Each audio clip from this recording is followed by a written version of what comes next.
If you're over 50 and still struggling with your health, despite doing everything right, this message is for you.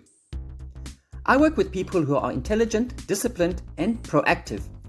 People who don't give up, people who tried everything and still feel like something is missing.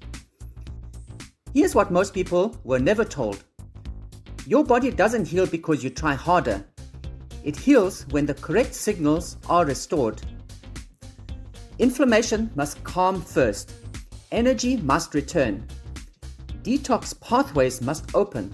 Then, and only then, regeneration switches on. Healing is not random. It's ordered. My role isn't to sell you hope. It's to guide your body back to the state where healing becomes automatic again, at any age.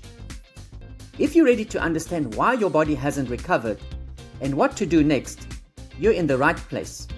Watch, learn, and move forward when it feels right.